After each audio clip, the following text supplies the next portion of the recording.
Yeah.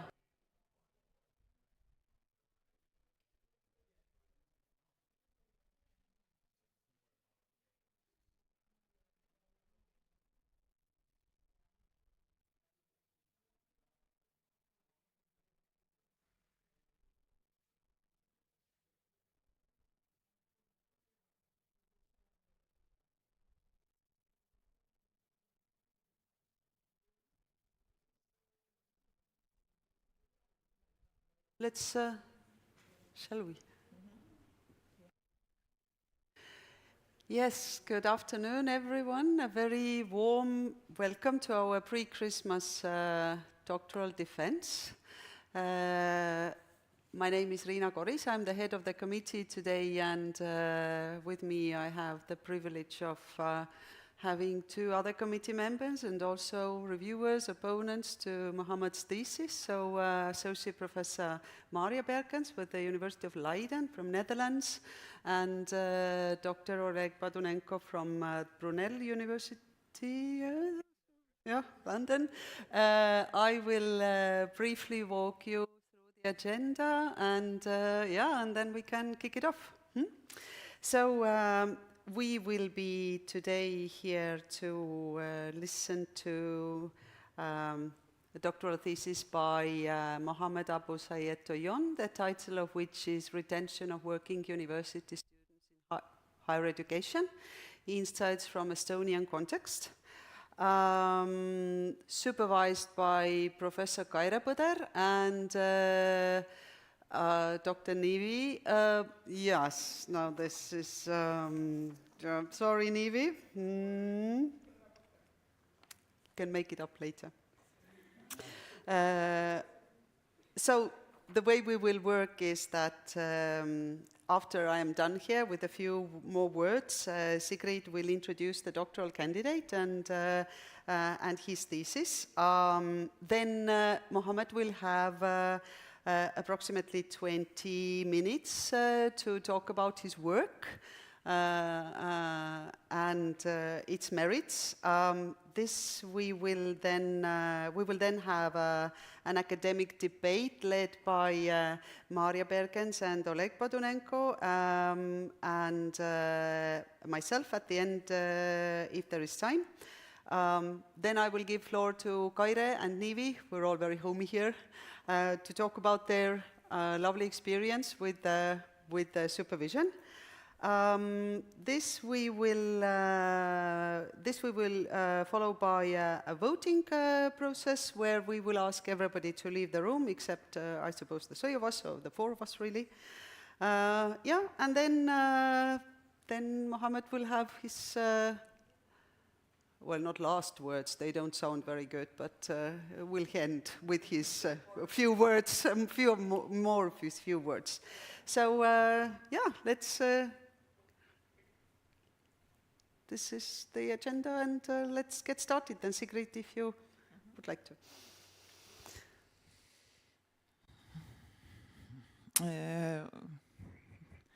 Hello to everyone, Honorable Chairperson of the committee, members of the committee, supervisors and the defendant.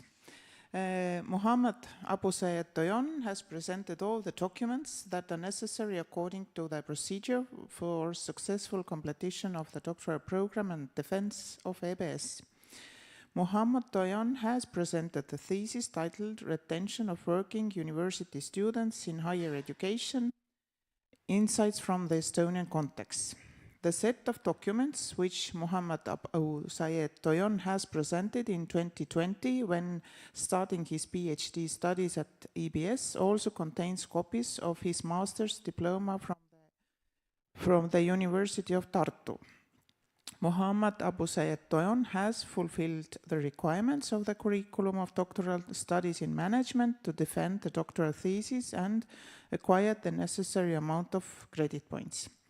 On 4th November 2025, the EBS Senate Research and Development Committee admitted Mohammad Abu Sayed Toyon to defend the dissertation for the degree of Doctor of Philosophy in Management. The committee also set the date of the defense. The Defense Committee of Mohammad Abu Sayed Toyon doctoral thesis was confirmed with the rector's degree number 8U on 17th November 2025. Mohammad Abu Sayed Toyon has presented his academic CV. It is the following. In 2015, Mohammad Toyon received a master's degree in international business from the University of Dhaka, Bangladesh, and in 2019, a master's degree in folkloristics and applied heritage studies from the University of Tartu. Mohammad began his academic career in 2012 as a lecturer in Sunrise College and from 2016 as a lecturer in Global University, Bangladesh. His research and development related managerial and administrative experience includes the following roles.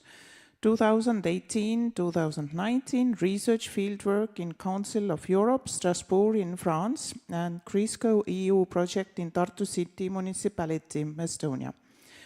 2020-2021 trainer and academic facilitator in Estonian Refugee Council.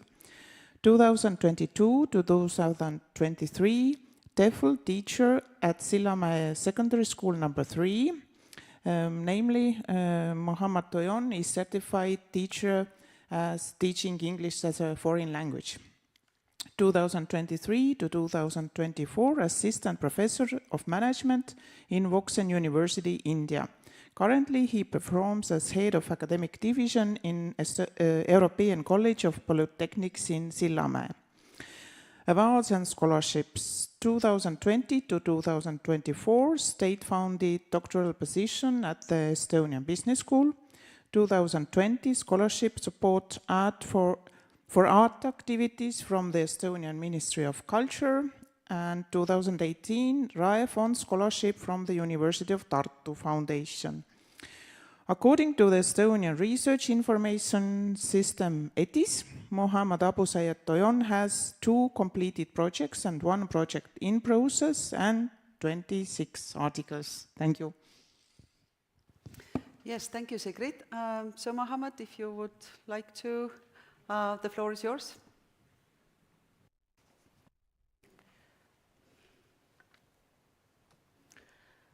Good afternoon, everyone, and Honorable Chairperson, committee members, opponents, supervisor, colleagues, and listeners. Thank you for giving me the opportunity to present my doctoral dissertation titled Retention of Working University Students in Higher Education, Insights from the Estonian Context. So one of my professors said that if you do not feel nervous during this public speaking, so you do not care about your audience. So trust me, I am caring all of you at this moment. But anyway, let's go to the presentation topic. Actually, the motivation of this dissertation comes not only from my own professional experiences, but also from the wider issue that is visible in today's higher education market. So universities are now under growing pressure to improve student retention in order to remain competitive, to fulfill their social responsibilities. However, the strategies they use differ greatly. And not all universities have the same capacity to implement them. And existing research shows that many of the strategies are based on the model that are designed for traditional full-time students who do not work alongside their studies. If we look at Estonia, for example, the similar pattern can be observed. But what about the data? The recent data shows that more than 60% of the students are working while studying, and among them, 30% cannot afford higher education without paid job, and they rely on work to support themselves. Yes, of course, works are necessary.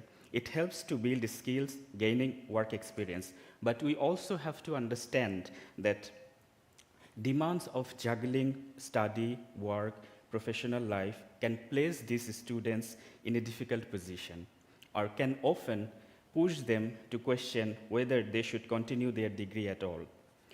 And within this social trend, working students continue to face significant structural challenge and high risk of dropping out. What about the dropout statistics in Estonia? The overall trend in Estonia, we can see that there is a growing pattern. Now, even one single student changes their study program or leaves the higher education entirely, it represents a loss of time, effort, or resources for both the student and the institution.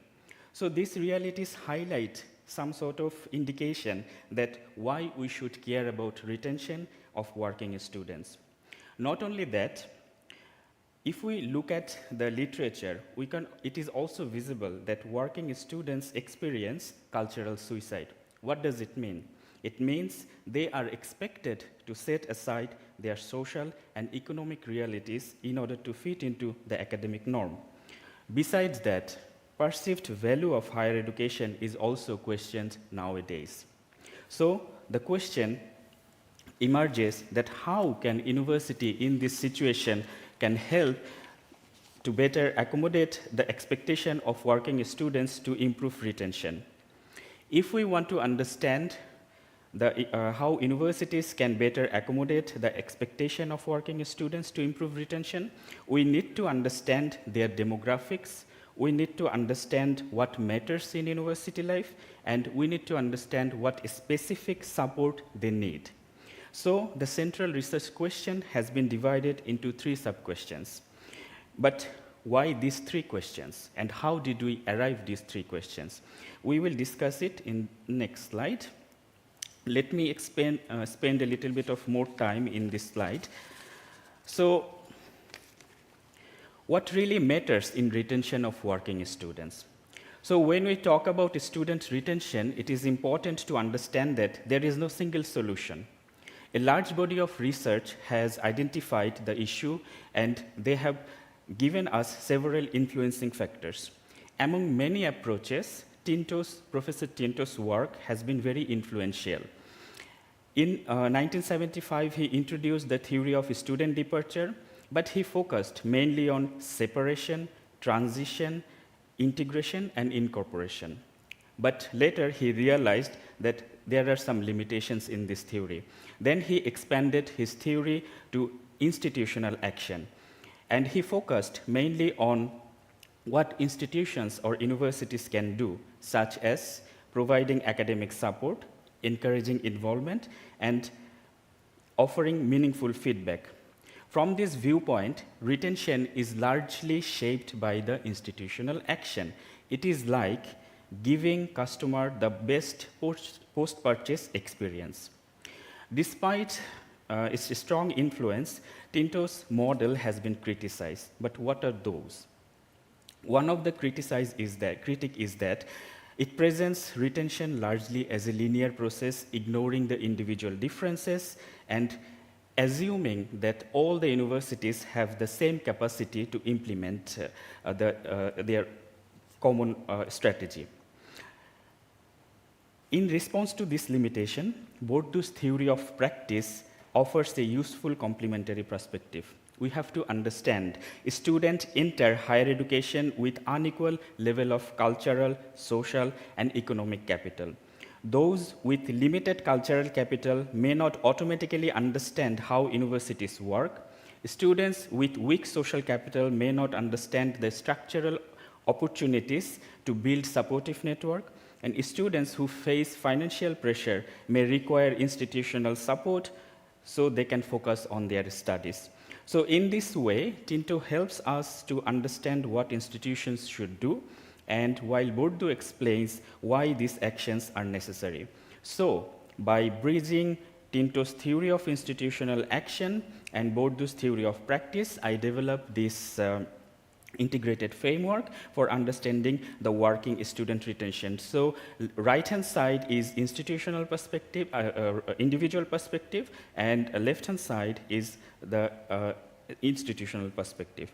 But at the center of this framework is the university social capital in here. But what does it mean actually? It refers to the network, relationship, or resources within the university that support student persistence. And teacher-student relationship, peer network, satisfaction with the support services all contribute to this form of capital. Another key element is the employability trust, and it reflects students' confidence in career or symbolic value of the degree. So similarly, from the right-hand side, individual perspective, we can also understand that cultural, family, economic, workplace capital can also influence dropout intention. So altogether, what we are trying to argue in here, this framework shows that retention cannot be explained only by the institutional action or only by the individual factor alone. It has to come together. So it emerges from the interaction between university support structures and students' unequal resources. So university can strengthen retention when they not only provide the support, but also recognize the individual differences in cultural, family, economic, and workplace capital. So putting on this framework, the research was designed, and we followed the quantitative correlational approach. Data were drawn from Eurostudent 7 survey, and overall research was organized around the 3 main research questions that we have already seen. And the first study focuses on the first sub-question, and the second study addresses the second sub-question, and third study investigates the third research questions. So without spending a lot of time in here, let's move on to the individual summary of each paper. So the first paper, what we are trying to say in here, we are trying to understand which socio-demographic factors influence the dropout intention among the working students. So we investigated different socio-demographic variables and to identify that which students are at a greater risk and which categories may require more targeted attention. That means the first study, it looks mainly from the perspective of individual characteristics and factors. But what are the results? So let me briefly just explain the result. The first study, we find several key findings. For example, age, level of qualification, financial situation, education job alignment, and number of working hours show a statistically significant association with changing the study program. And if we look more closely, then it is possible to say that younger students who are particularly those in the category of 21 years old, bachelor level students, students who experience financial difficulties, students whose job do not match with their field of study, and who are working, very interestingly, working between 1 to 20 hours per week are more likely to consider changing their program. But the pattern actually a little bit different when we look at the intention to abandon studies completely. For example, it is possible to see that male students facing financial difficulties, and those who are living independently, not with their parents, and students whose jobs are not aligned with their education are more likely to consider leaving the study programs altogether. So this was the little bit of summary from the paper 1, but what about the institutional perspective? So from the institutional perspective, we can look at the second paper.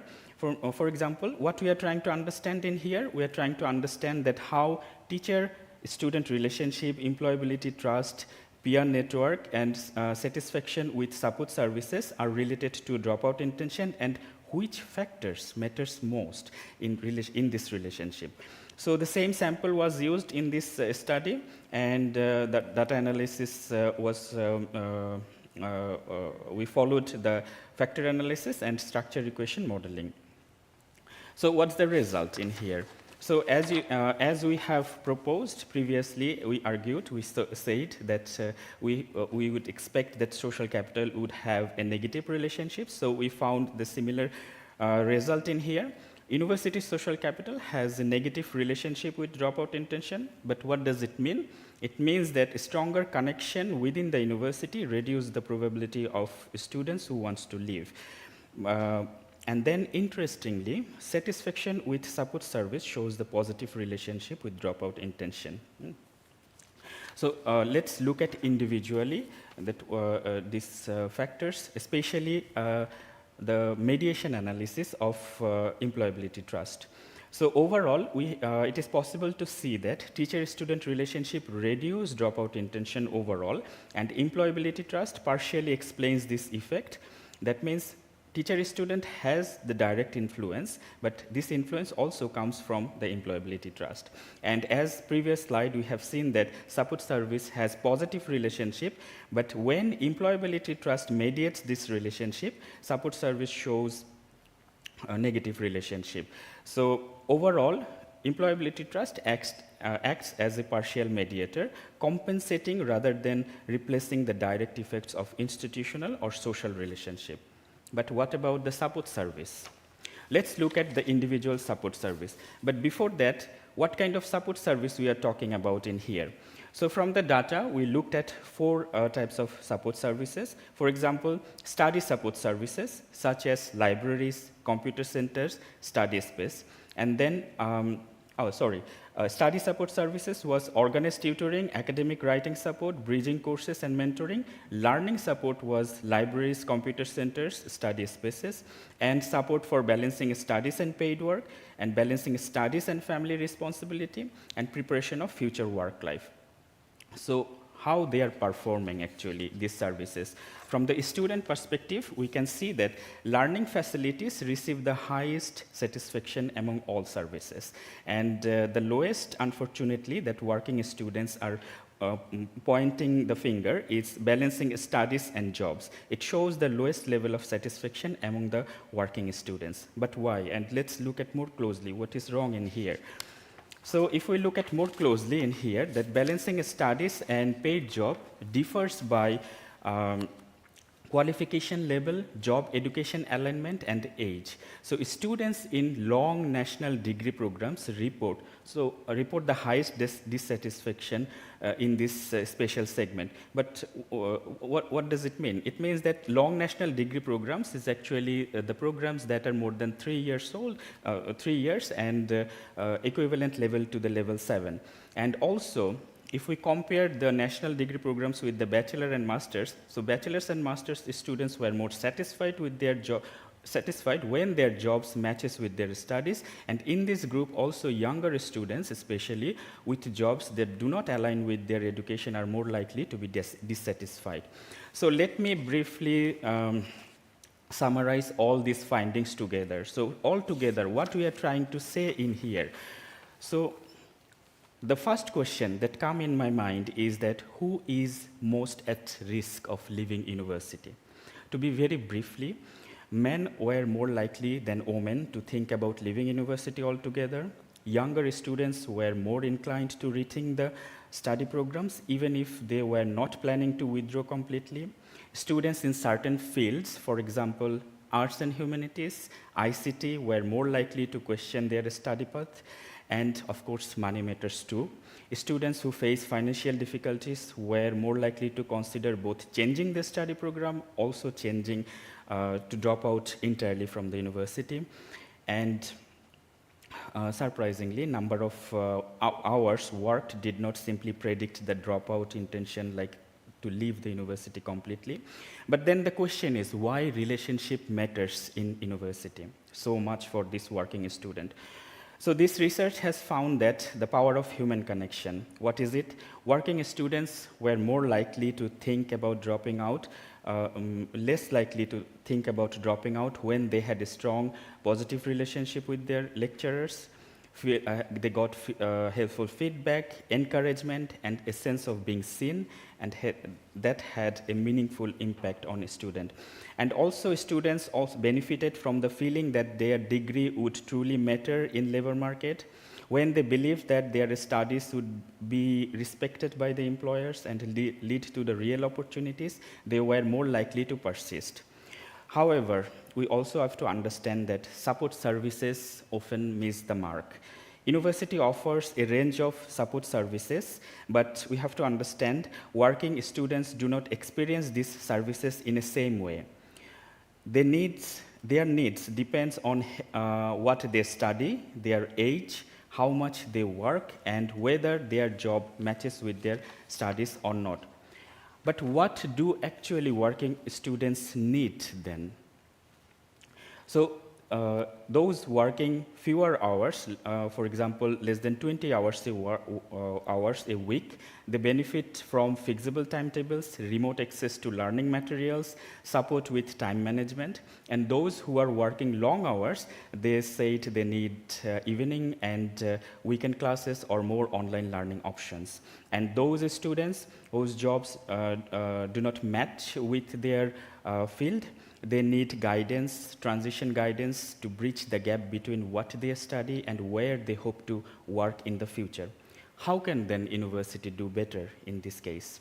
So if as a university we want to support working students, it is important to understand that not all universities students are full-time learners without significant responsibilities.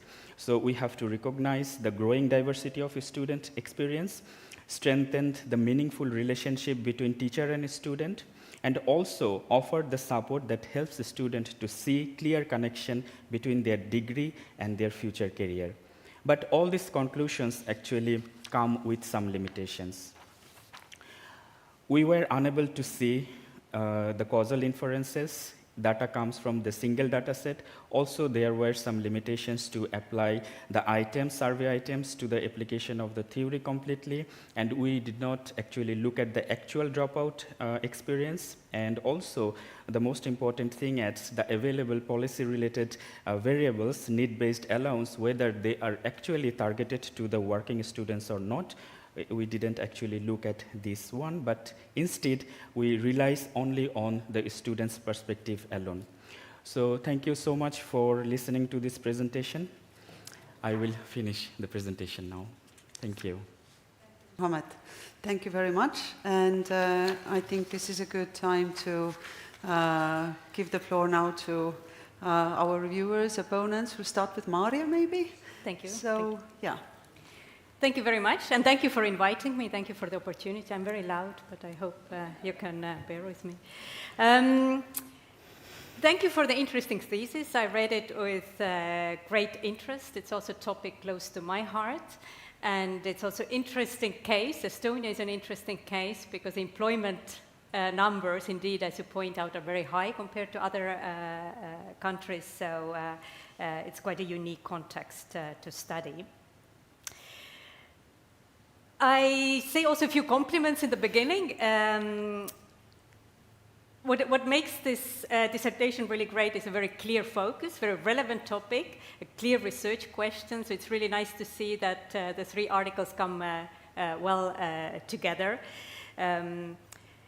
It really synthesizes very nicely the literature, both empirical literature from the US, that is most advanced in this field, but also in Europe, but even specifically on Estonia, but also conceptually, so really compliments for doing it.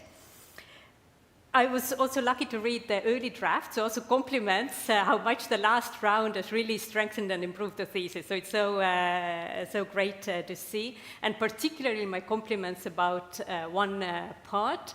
I would have been here very critical about the choice of your dependent variable, the perception of the intention of dropping out, but I see it's really well argued now about, you convinced me entirely why this is a valid measure, but perhaps even a better measure than an actual binary dropping out or not dropping out. So great job there. But it's interesting study, so it's also good to ask questions and challenge you a little bit, so that's my job here as well. So a few things on theory, on data, and more the methods, I think I leave on this side. So I would encourage you to elaborate a little bit on your choice of the theoretical framework. Usually we study student choice, student decision-making, either from an economic perspective or a sociological perspective. So economic is more about rational calculation of opportunity costs, actual costs, benefits of doing a degree. And sociological is then more about the environment where the student is growing up and finding itself. You positioned this analysis very strongly in the sociological literature, also with Bourdieu really as your inspiration. So I wonder why, and I also wonder, sometimes you do step into other shoes as well, because you also say about the value of the degree for some fields could be stronger than the others, people are better off of entering the markets and so on. So how does economic and sociological arguments go together in your reasoning? So why sociological, and are they two different worlds? Are they combined in your reasoning? How do you see that? I would definitely say that this is from the sociological perspective, because why it happened with me. When I was reading a lot of research papers, so I saw that there were different types of factors. We are telling the same thing, but with different languages from different disciplines. So when I was studying different papers, so it appears that some variables, the same variables were operationalized from, for example, economic perspective, from sociological perspective. But I was completely focused on my own sociological perspective, and I was trying to actually look at, I wanted to invest my more time in Bourdieu's work actually, and that's why I used his perspective, that how I can contextualize his theory to my research. Then I discovered that actually Bourdieu's theory were really, really vast. For example, the construct that I have used, for example, he defined theory as a habitus into capital minus field. So this is a popular formula that we all know. But very rational, very narrow way of looking at this theory, this formula, is that we actually cannot just pick up theory as one variable or one construct. This theory, like this practice has become one theoretical field, whole field, and then this field construct has become another theory. So Bourdieu's theory has become a meta theory. So capital become one theory.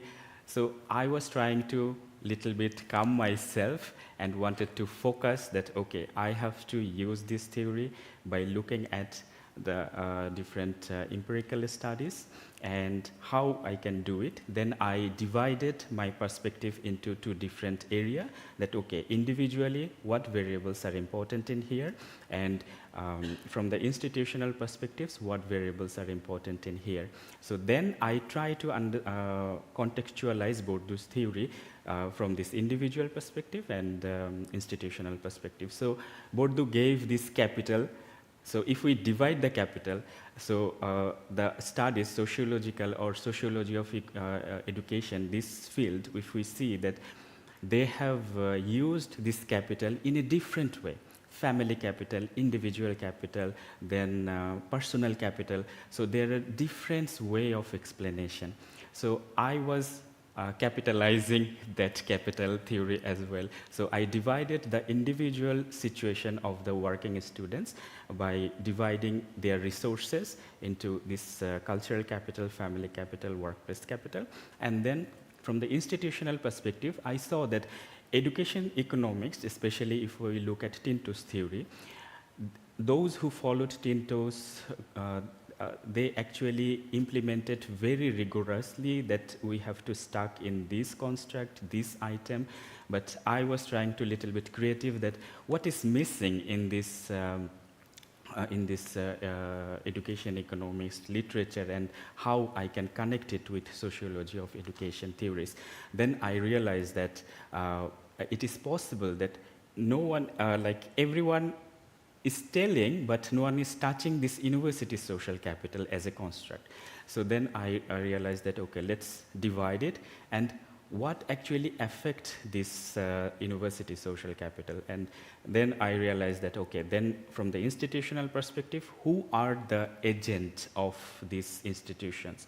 So teacher, teacher-student relation, like teacher are the agent, the service employees are the agent, and then the student themselves are the agent. So that's how I divided this construct, that teacher-student relationship, peer network, and support services. So that's how I organized this whole disciplines into my narrow focus in here.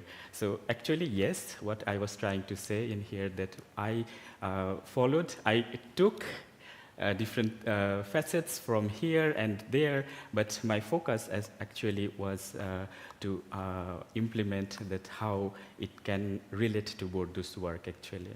Very good. And can I then dig in to one specific variable or the factor, and that is the disciplinary differences. So you focus on other things more than disciplinary differences, but nevertheless you mentioned it. You also see clear differences. For instance, ICT students are more likely to drop out and so on. So how do you conceptualize the effect of disciplines? Like, why discipline matters? Does it change the capital? Is it different students, qua capital? Do the students have different expectations? Is it still the economic part of the labor market? So how do you conceptualize the effect of the discipline on the dropout intention? Yes, this is quite interesting question. Actually, when we were trying to look at the individual effect, there were several interesting facts came out. For example, as I said, the long national degrees, especially the degrees that are more than 3 years and, for example, equivalent to level 7. So those disciplines were actually, they said that they were more dissatisfied with the balancing of a study and paid job. So that is one side, one disciplinary effect. And another way to look at this, that why this is ICT, then this humanities and arts, why they were actually were vulnerable to the dropout intentions more. So if we compare, so the main point in here is coming out that the dissatisfaction with the services themselves. For example, if we compare study 1 with study 3, it is visible that the same category of students who are trying to change their study programs or who are intent to drop out intention, they are actually dissatisfied with the different services that we looked at in here. So that's how we can tell that disciplinary effect, this gives us actually an opportunity to look at that what is happening in the classroom or who are providing the support services. For example, if we look at, like if I contextualize the whole disciplinary action with the ICT, for example, and compare the labor market. So ICT students in Estonia, we can easily say that very narrow way of saying it, of course, that probably for becoming an IT specialist, some people probably they do not need the degree at all. This could be one effect. And another thing is that sometimes it is possible also for the art and humanities students that some of them probably, these students who are dissatisfied with the support services that they are receiving, perhaps they do not see the clear connection of their degree, the value of their degree with the labor market. So that could be like the disciplinary effect, if I very narrow way of saying it or explaining it. Good. Now this is also a very nice bridge to the question I anyway wanted to ask from you. It's about the employability trust. I think it's a really interesting concept to bring in your dissertation. So I would like to hear from you also now when I see you standing there about why you see it as a moderating variable, why it is not a straightforward, why don't you see it as a straightforward effect on the intentions to continue or to drop out? That can you convince us that it is indeed a moderating variable? And maybe I immediately then ask the follow-up question, then you already see my drift. Like when we look at your conceptual framework that you also showed here, you only make it moderating the institutional capital, not the personal capital. Mm-hmm. Now, maybe it's a pragmatic choice. I know also that not every article can include everything, so that was also fine. But my question is it the moderating only the institutional capital, or is it moderating also the personal capital? Okay, so in my thesis, it's a mediator. Sorry, yeah, mediating. Yes, mediation. So what does it mean, mediating? So mediating, from my perspective, is that, for example, teacher-student relationship is affecting, like giving the more inspiration or motivation to finish the study programs. But we also have to understand that these working students, they are already in the labor market, so they know that what they are studying. Sometimes they come very late. For example, late means that they are older students sometimes, so they are very matured. So sometimes they are very confused that how we can use these abstract concepts, class concepts or literature with the real life experiences. So what happens in here, they need some sort of assurance, invisible assurance, that how I can be in this boring class, all these theories, all this literature, how I can use them in my own practical work. So people who are living, for example, in my professional experiences, even I have taken some interviews in for my study as well. When we ask the student, some of the students, they reply that we cannot connect. Why I should continue the degree? After doing 2 months, 3 months classes, I leave the classes. Why? After doing 1 semester, I leave the classes. Why? I do not see the connection. So that is how they actually say their reactions in here. So what I'm trying to say in here is that they need some sort of invisible assurance or certainty, some sort of certainty that if I be in here, if I had a good relationship with the teacher, if I follow the teacher, or if I get the feedback, good feedback, if I have a good relation, that relationship is also giving me some sort of motivation to complete, but at the same time that invisible forces is also working as a buffer to complete the education. So that's why I use it, this employability trust, as a buffer or as a mediator in this thesis. Yeah. And does it concern only then the social capital, or I could also envision for the individual capital, like the financial circumstances that have an effect on the dropout? Could that be also there mediating? In here, I didn't actually look at that. I look at the mediation of individual factors, that how employability trust could mediate the relation between the individual factors to the dropout intentions. But this could be a quite interesting next story to look at, that how institutional this inspiration, that this validation that Põder said, that symbolic value actually inspired the individual or affect the individual factors, yeah, from the individual perspective. Good. Do I still have time for one more? Yeah. About the data, that's the Euro student data is good, it's big, it's reliable, so in that sense it's good. But as you also say yourself, it has also certain weaknesses. The cross-sectionality of it is one, and as you know, my worry also about there are just all the positive correlations are sometimes positive, not because of causal relationship, but some happy people give positive answers to everything, and some frustrated people negative, and that's how the world works. Every dissertation has a limitation, so that's part of life. But nevertheless, I would like to hear your thoughts about this worry, particularly about your study too, about the causality of the relationship. You say, you assume causality, or you argue for causality there, that being dissatisfied with many aspects is likely to increase the chance of dropout, or the intention of dropout. And when I look at this analysis, I'm thinking, yeah, maybe it works the other way around, that the person who's already considering a dropout is actually sort of a checking out, in the sense of not seeking contact with the fellow students, not kind of investing time into a teacher with a relationship with a teacher. What was there more? Seeking out student support. So how do you see this causality there? Are you worried also that it could work on the other way around? Maybe also, in the future studies, are there ways to remedy or check for that causality issue?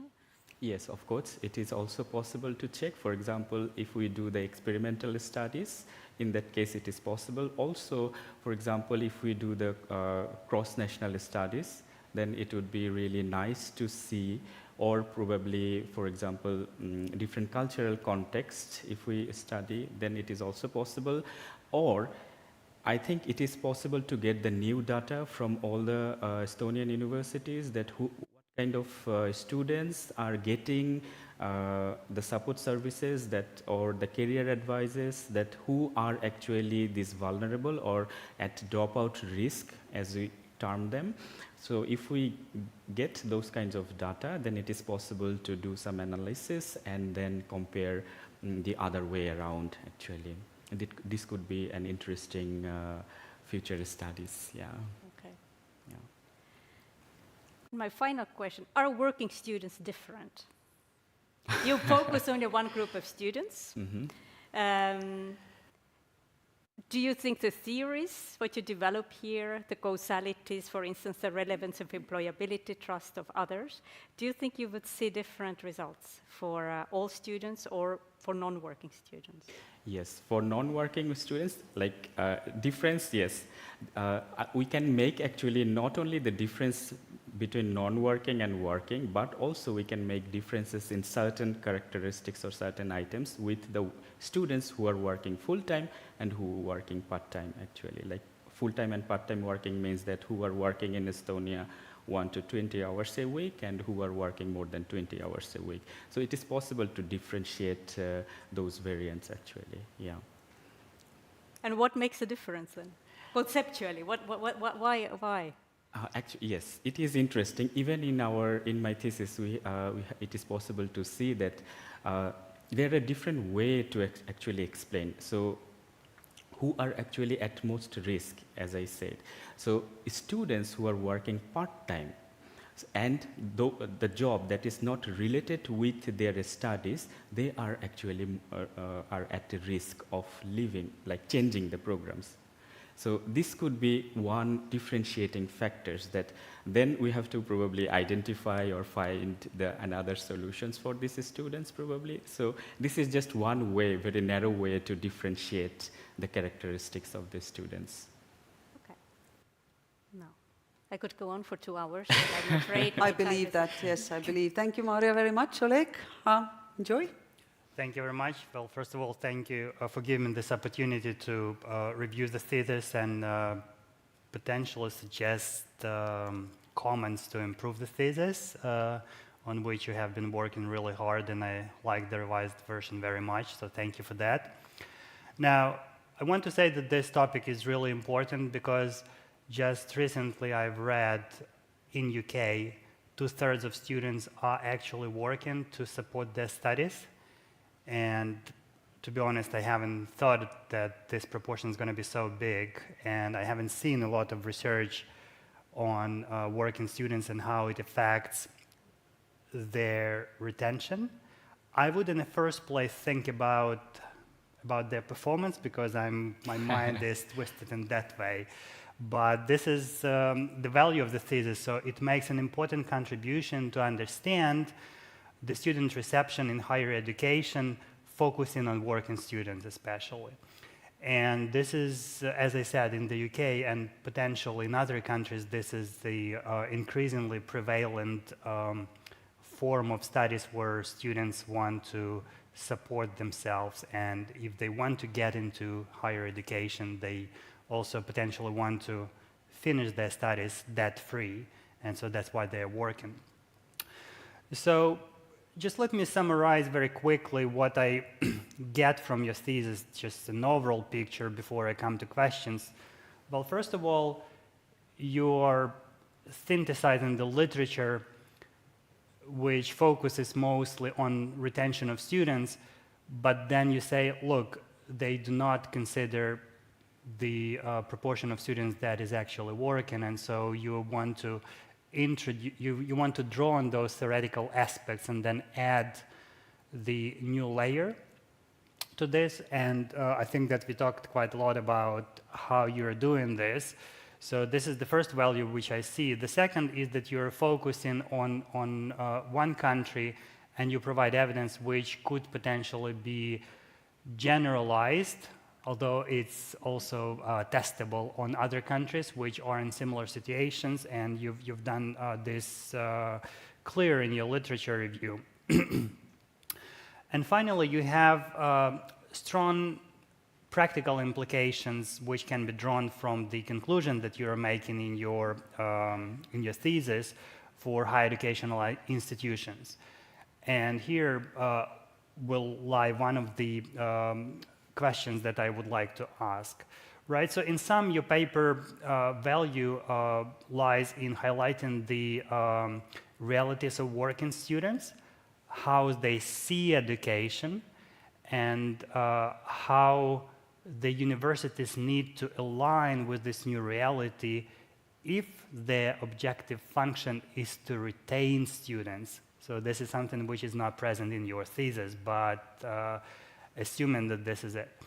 Right, now your thesis has several strengths. Well, first of all, you have rigorous methodologies. Second, you're drawing on reliable data set. You're a student, which has been conducted in Estonia in 2019, not contaminated by many issues afterwards. So you're taking the multidimensional approach to retention, not looking only at individuals, but also at the institutional level. And you offer some actionable recommendations for universities. Right. Despite all these strengths, I find that your thesis has some limitations. Well, first of all, you're looking at Estonia, but even though I said you could generalize it, it would be interesting to potentially in the future look at other countries which are present in the same data set. Second, and this is what we talked about quite a lot before, you talked rather about the nature of the data. It's just 1 year, so this is a cross-sectional snapshot in 2019. And right now, if you were to give recommendations to universities and policymakers 6 years after that, including COVID and other circumstances, maybe they are a bit outdated, right? So this is the limitation. And the third point is more methodological, on which I would like to basically have my questions, is the bivariate method that you're applying rather than multivariate, right? And yeah, so this is the summary of what I saw in your thesis. And I would like to start by asking more a conceptual question before I come to methodological. Is that you were talking quite a lot about retention policies, or retention, not policies, retention reality at universities, but you did not start with the reasons why students would consider getting higher education at all. So we as economists tend to think that there should be cost-benefit analysis, and what kind of benefit do you think students want to get from higher education nowadays, and how that could be introduced in your conceptual framework of Bourdieu theory, for example? And then, based on this, how you can deduct the potential individual and institutional reasons to drop out? Okay. Interesting question. So, thank you for asking this question. Actually, a very simple way to answer is that if we consider the theory from the symbolic capital perspective, so why students come actually, or why anyone come to university at all? So, from the symbolic value perspective, if I want to say this, it's actually get the prestige. So what is this prestige actually? Can we touch it? Can we quantify it? No, it is not. So it is kind of feeling. So this kind of feeling comes from either workplace or either personal fulfillment or either some sort of, for example, necessity, social necessity, expectation. So how we can frame it in the perspective of this thesis. Actually, one way to understand it, that this symbolic capital or symbolic value that I termed it as employability trust, is just one simple part of it, thinking from the institutional perspective. So if there is a possibility to ask the student that why they have come, what does it mean to be a student or to sit in this class? So that would be an excellent opportunity to look beyond this institutional expectation to this personal expectation as well. So this symbolic, from the symbolic value perspective, it is possible to look at those items, and if we have opportunity to collect more data regarding this, then it would be ideal to fit those data into this framework and try to understand the different mechanism in here. Right, thank you. So that's absolutely valid, and that's the sociological angle at this. But this would not explain your part of the thesis where you say students drop out because the job does not match the program, right? So here it's a little bit more tangible than just the social capital, right? So basically, how I see this is that they enrolled into university in order to improve themselves in some area, but in this particular program they can't, and so they drop out or change programs. So my question then still remains is that what kind of, not data, but part of the literature would you need to explain this transition, this dropout decision of students? I think this is the literature that we need in here. Actually, I was a little bit afraid to explore those literature because that is completely education economist literature. For example, skill mismatch literature or skill upbringing or reskilling literature. So when I was trying to play with this education and job mismatch variable, so it was quite scary for me. But anyway, when how actually we try to manage this situation by taking the interviews of the student. That these students, those whose job actually not aligned with their study program, then what kind of skills, as we say, we always have this idea that the students come to improve themselves, but it is also not true, because some people, they come for promotion as well, because this is just a necessity for the student to get some promotion in their workplace or something like that. So not all students actually are coming to improve their skills. But at the same time, some of the students who are actually in the classroom, they are also cannot connect their subjects with the, for example, the job they are doing in here. For example, if we ask, I asked, still I remember one of my alumni, especially, I do not want to especially term the discipline, but it was humanities discipline, and it was quite interesting to listen the different narratives in here. For example, what happens, they sit in the classroom, but at the same time, after 2 or 3 years, you give your time, you invest your time, effort, resources in here, and at the same time, when you graduate, you just do not know how to get the, like, if you cannot match that which field you should go or where to go. So this is kind of unfortunate situation, and it is kind of very potential area to research in Estonia, that that why this skill mismatch, whether it is really a problem or not, or is it that we have more over-skilled or over-educated people, over-qualified people for these different jobs in Estonia, whether we have it or not. So this is a quite interesting area to research.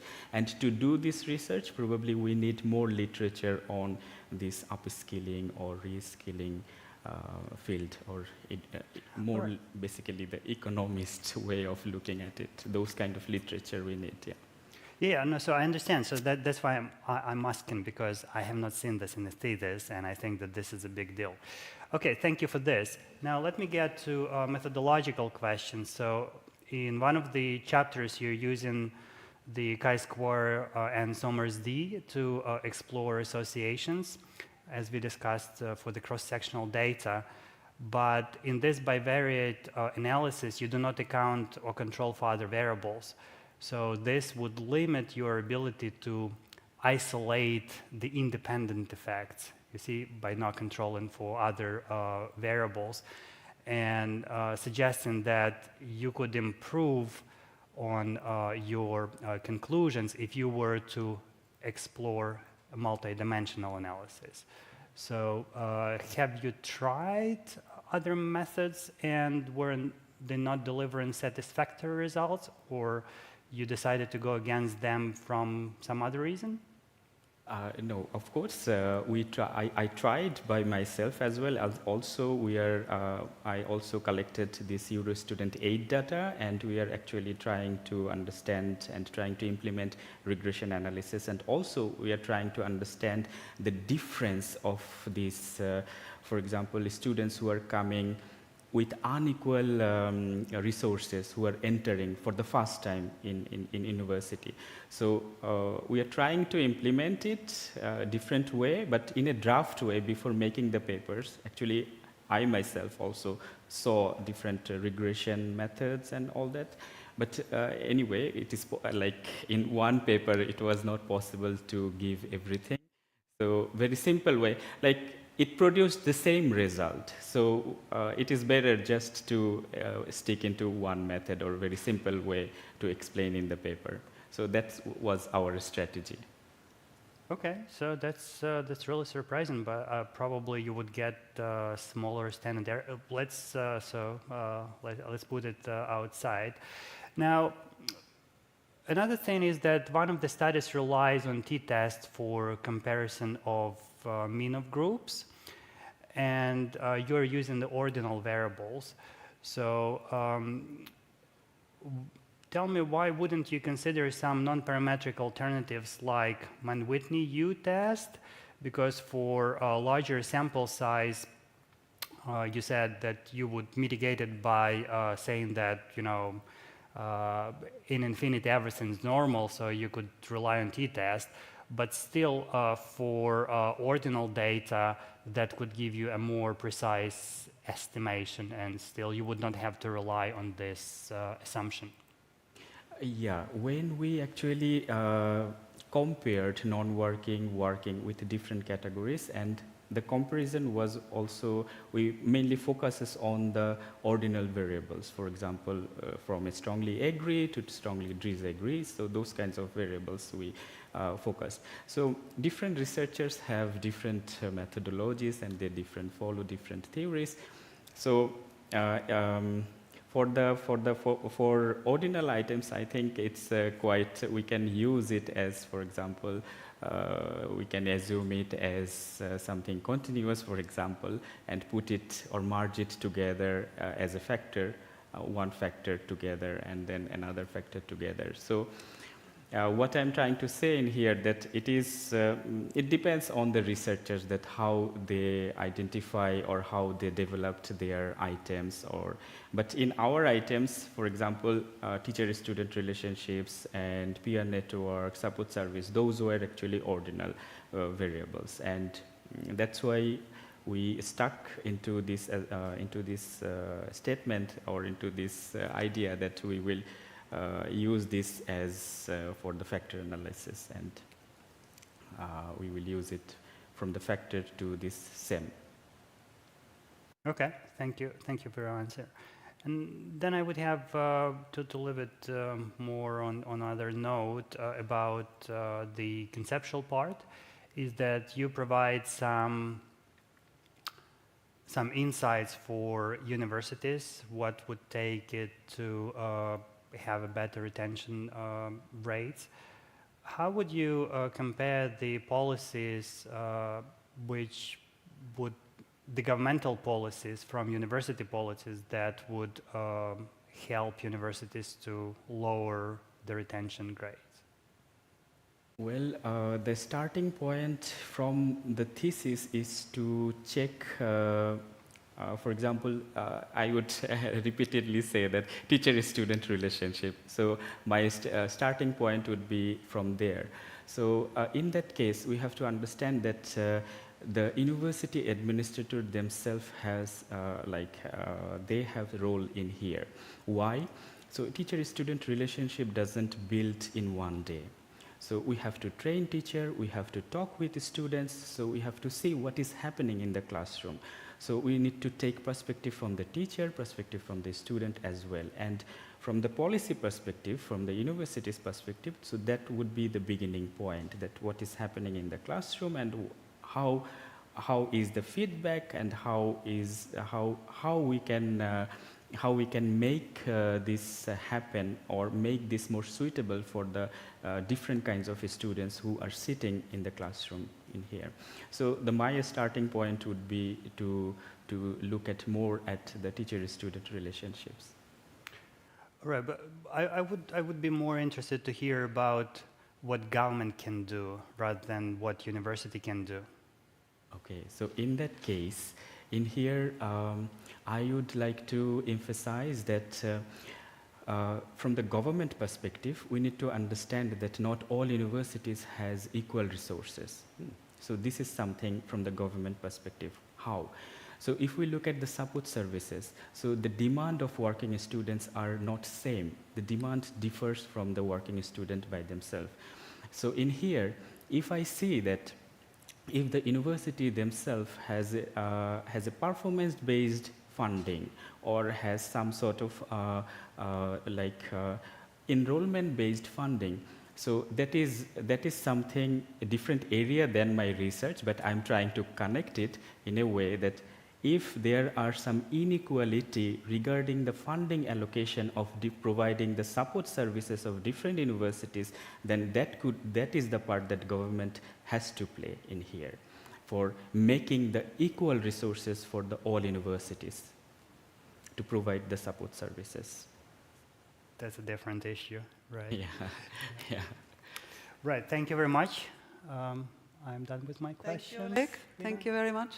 I'm using this chair here to ask another question.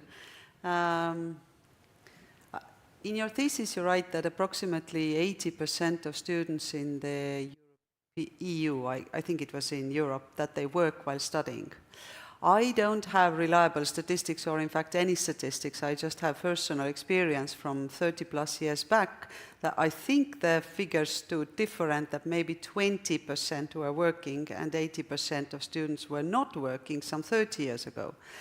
So what do you think could be done and who should do anything, not theoretically, but maybe practically, to make these numbers reverse again, because I understand that when students are working, this is bad for the students.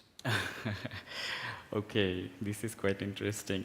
First of all, we have to understand that the generation has changed. So we think differently, we do our job differently. So we really do not understand that when work becomes a part of a student life.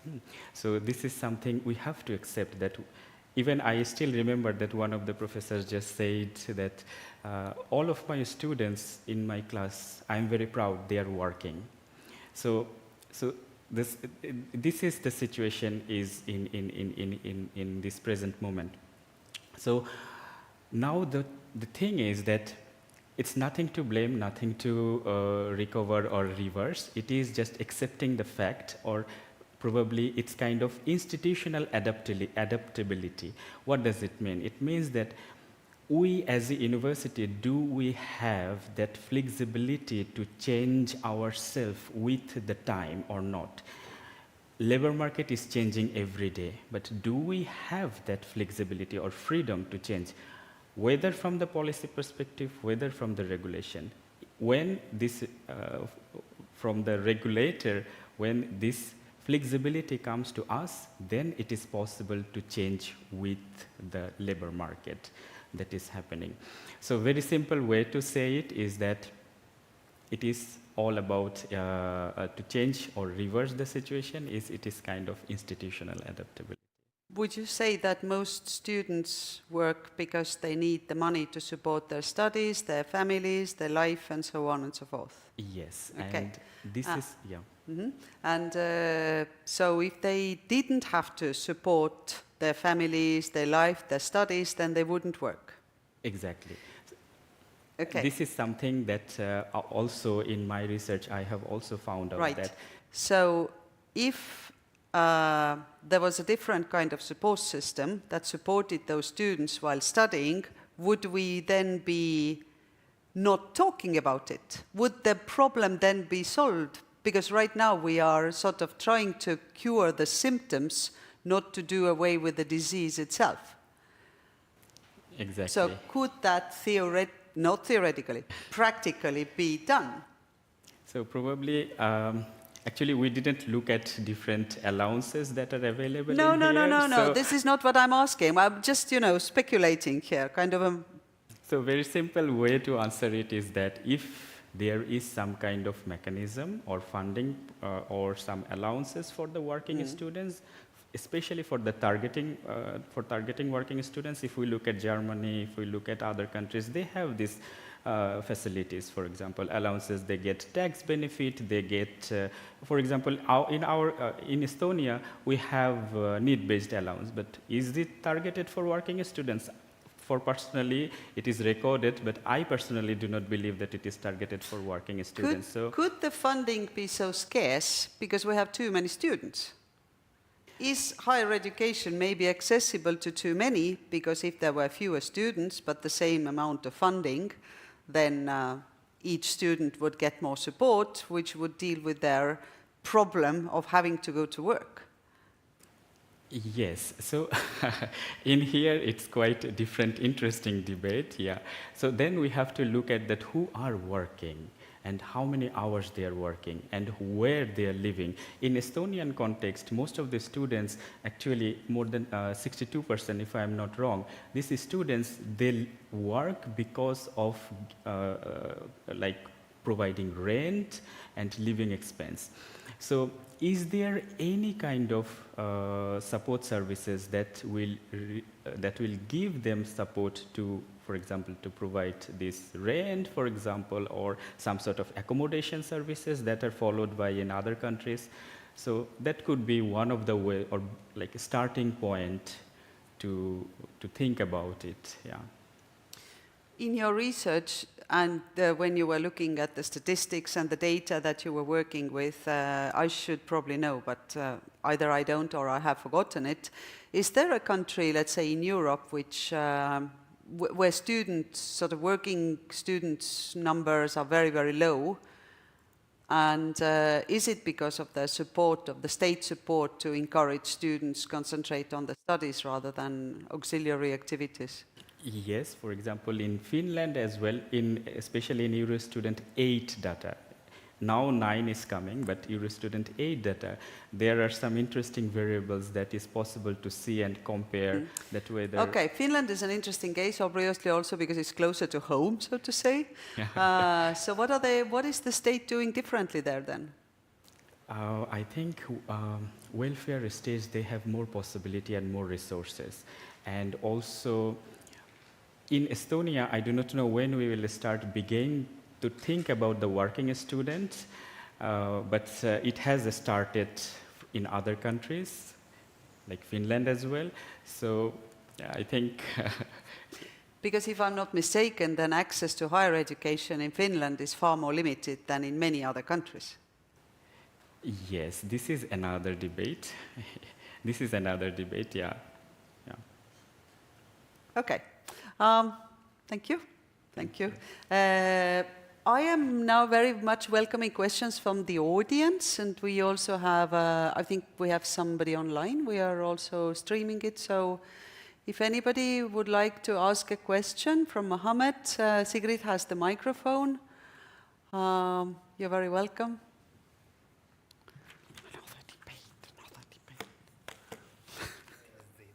Exactly. Absolutely. We have in certain specialities, we have, for instance, micro degrees. Would it be very bad if in such fields as business studies, maybe students take micro degrees and study this 2-year MBA studies during 5 or 7 years? Maybe that would help to overcome this contradiction your research is pointing out.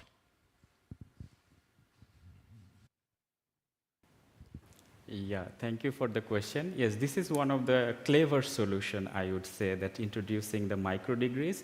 But again, we have to also understand the market of the micro degree and to whom we are actually giving these micro degrees. And for the working students, of course, this is a fascinating opportunities, but also we have to understand the recognition of the micro degrees, whether how many years after this micro degree will actually be validated, whether it is recognized or accepted in other countries or not. We are talking about micro degree, but whether it is a degree itself or not, or whether it is actually recognized by the RPL, or whether it is recognized in other universities, or how they have their own policy, accepted policies in here.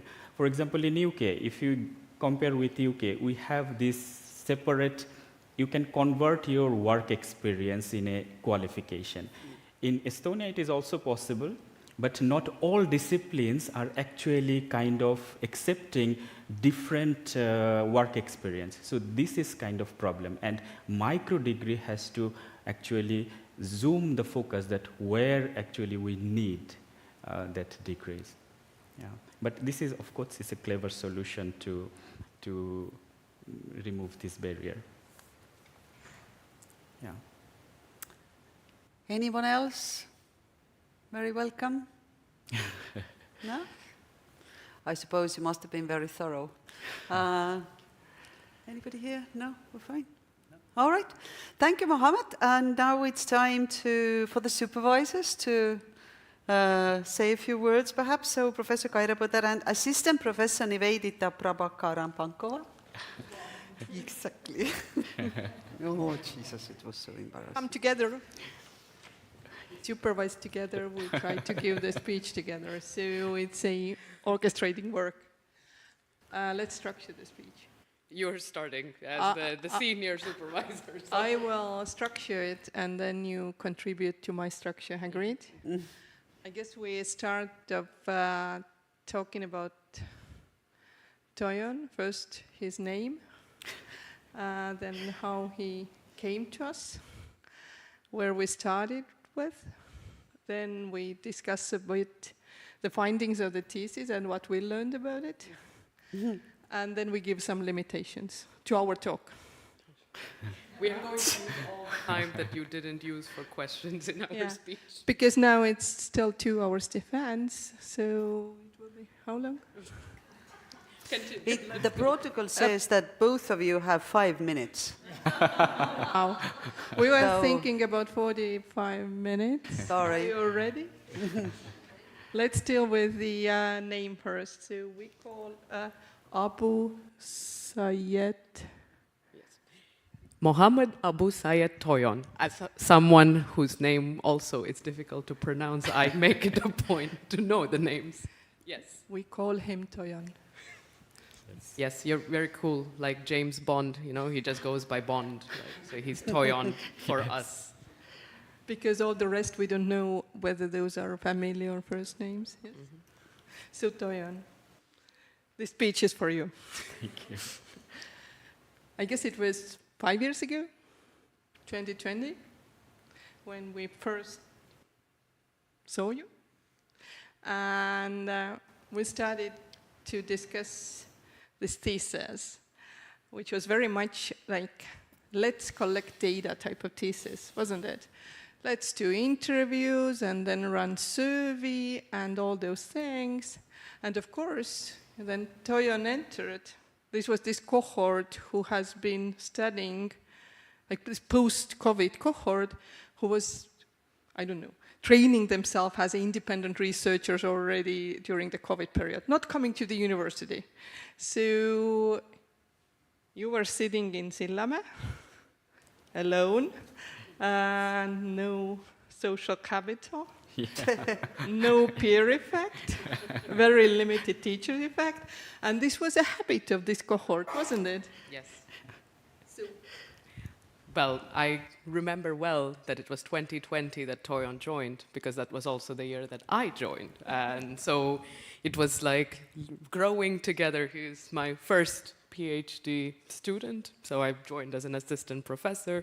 So we were all blind leading the blind, or how is it? Or it was more that I could relate to him a lot, because I was in his shoes not very long ago, and I knew what was it like to, do this whole process. But of course, nobody could have predicted COVID when he joined, So.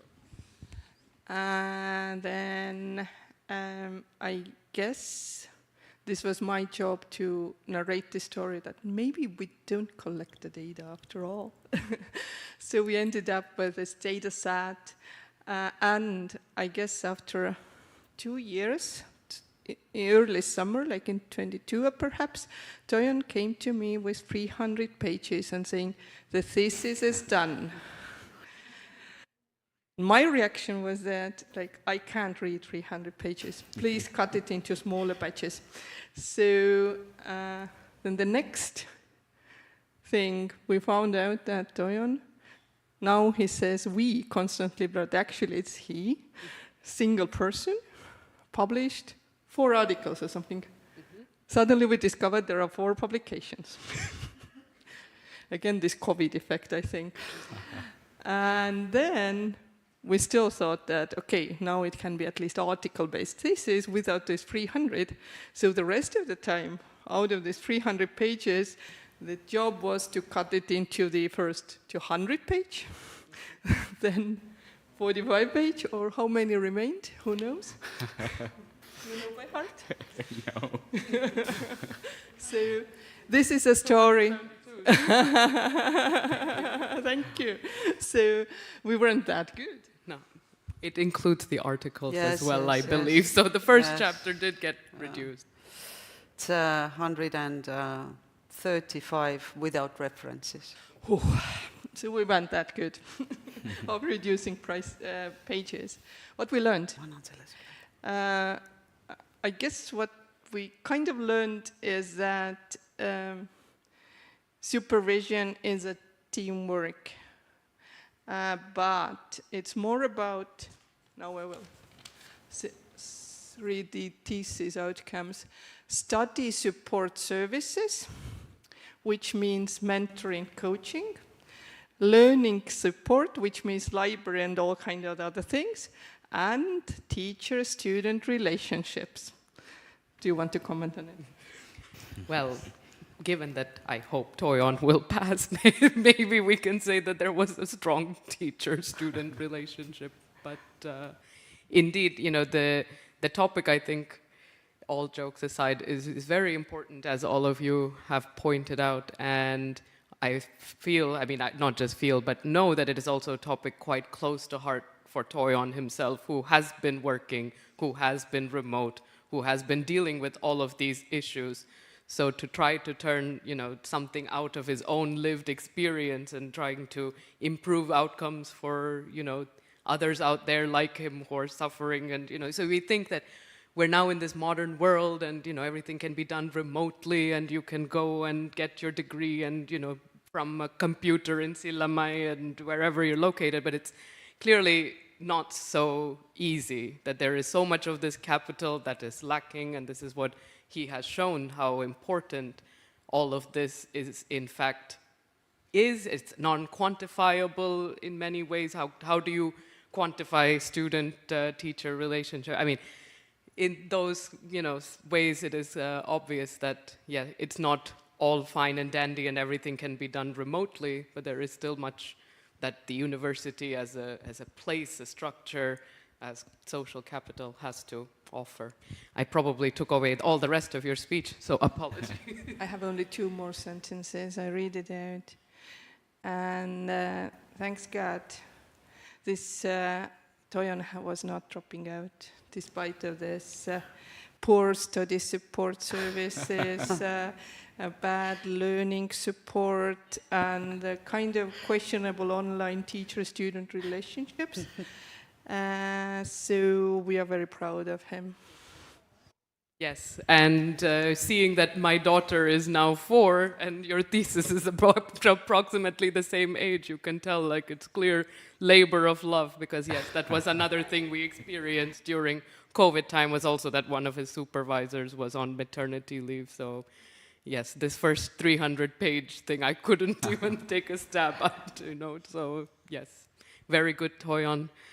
A lot of hard work has gone into it. I know we were close at some points, you were close to giving up, but I'm glad that you persevered and stuck through with it, and I hope for all the best for you. Thank you. Thank you, Kaire and Nivi. I have to say that I think it's the first time in my career. So far, I have only heard professors and teachers complaining that their students are unable to do individual work. This time I heard the first time that somebody's doing too much individual work. So something has been happening here at some point. Anyway, thank you, Kaire and Nivi, once more.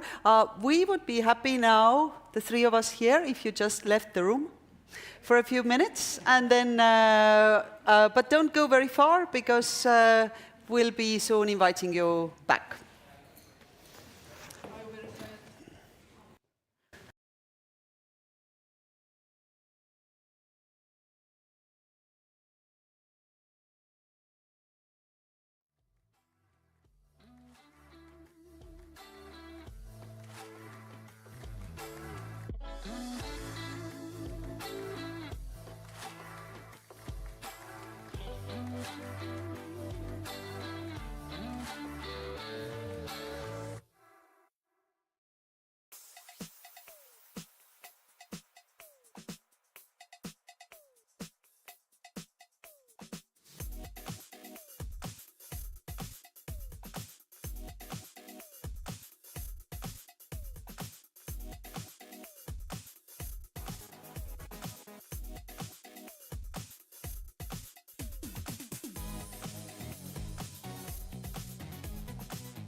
and with not little input from the supervisor's speech, the defendant of the PhD thesis, Mohammad Abu Sayed Toyon, received 3 votes in favor. So the Defense Committee has decided to award the degree of Doctor of Philosophy in Management to Mohammad Abu Sayed Toyon. Congratulations.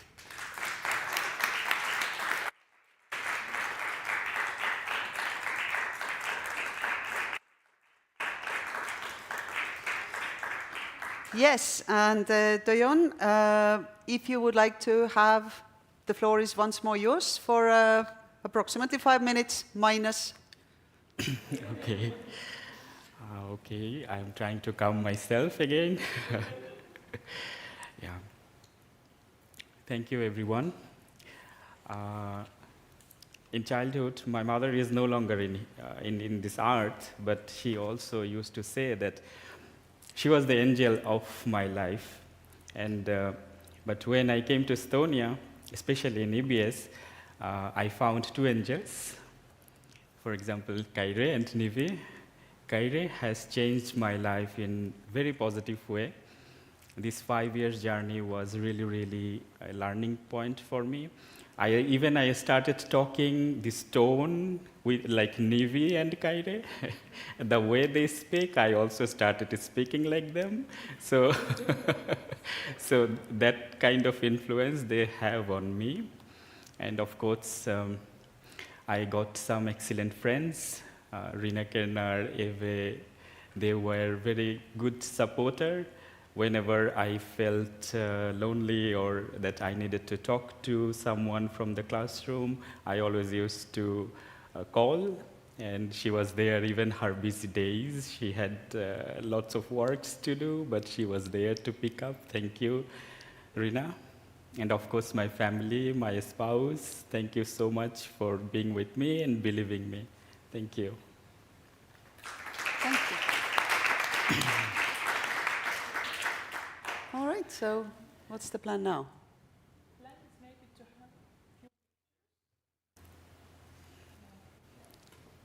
Can we get rid of those wires, or?